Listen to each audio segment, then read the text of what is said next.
সকলকে নমস্কার জানিয়ে আজকের ব্লগটি শুরু করছি। আজ তোমাদের দেখাবো প্রকৃতির এক অপরূপ সৌন্দর্য। কিছু পাখি প্রায় সারা বছরই বিচরণ করে।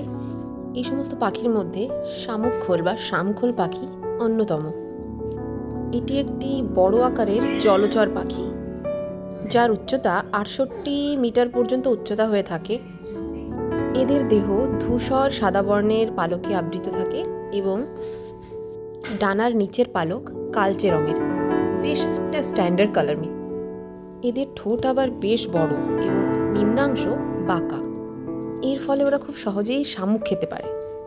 এই জন্য এরা শামুকখোল পাখি বলেই ডাকা হয়। এই শামুকখোল পাখিদের দিনের বেলাতেই দেখা যায় এবং এরা দলবদ্ধভাবে থাকতেই ভালোবাসে। তোমরা দেখতেই পারছো কিভাবে এরা দলবদ্ধভাবে ঘুরে বেড়াচ্ছে এবং দিনের বেশিরভাগ সময়টি এরা খাদ্য সংগ্রহ করতে কাটায়। এই শামুকখোল পাখিরা অল্প কাদাযুক্ত মাটিতে দাঁড়িয়ে তাদের ঠোঁট ডুবিয়ে ডুবিয়ে শামুক ঝিনুক খেয়ে থাকে। এদেরকে আবার কৃষিজমিতেও খাদ্যের বিচরণ করতে দেখা যায়। যেমন তোমরা সামনেই দেখতে পাচ্ছ, এগুলো সমস্ত কৃষিজমি। বর্তির বিলের একটি জমি, যেখানে জল শুকিয়ে গেলে কৃষিকাজ হয়। তবে যাই বলো না কেন, কাদাচর এদের বিচরণের জন্য খুবই উপযোগী।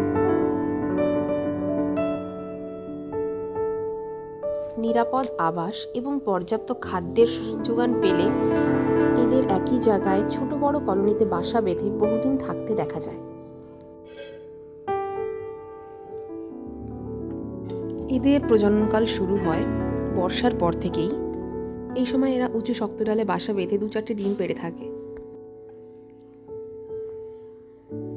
ডিম ফুটে বাচ্চা বের হতে 25 দিন মতো সময় লাগে এবং এই সময় এরা বাচ্চা লালন পালনে ব্যস্ত সময় বার করে। এই সময় বর্তির বিলের পরিবেশে শামুকখোলের পাখির গুরুত্ব অপরিসীম। এরা দল বেঁধে উড়ে আকাশকে যেমন মোহিত করে তোলে, আবার এদের বিষ্ঠা উর্বর করে এই মাটিকে। কিন্তু এরা আজ বিপদগ্রস্ত। অধিক মাত্রায় বড় বড় গাছ কেটে ফেলায় ধ্বংস হচ্ছে প্রজনন ক্ষেত্র। কমে যাচ্ছে এদের বিচরণ ভূমি। এই জন্য যত দ্রুত সম্ভব এদের সংরক্ষণের উদ্যোগ না নিলে এইভাবে আর এদের দেখা যাবে না। এই জন্য অতি দ্রুত সর্বস্তরের সম্মিলিত মানুষের উদ্যোগে শামুকখোল এবং অন্যান্য জলচর প্রাণীদের সংরক্ষণের যথাযথ পদক্ষেপ নিতে হবে।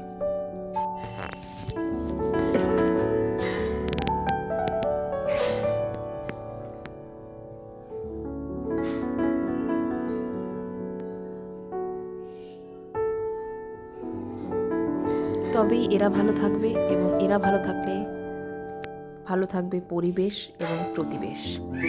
নমস্কার, আজকে তাহলে এই পর্যন্তই। খুব শীঘ্রই দেখা হচ্ছে পরের অন্য একটি ব্লগে। নমস্কার।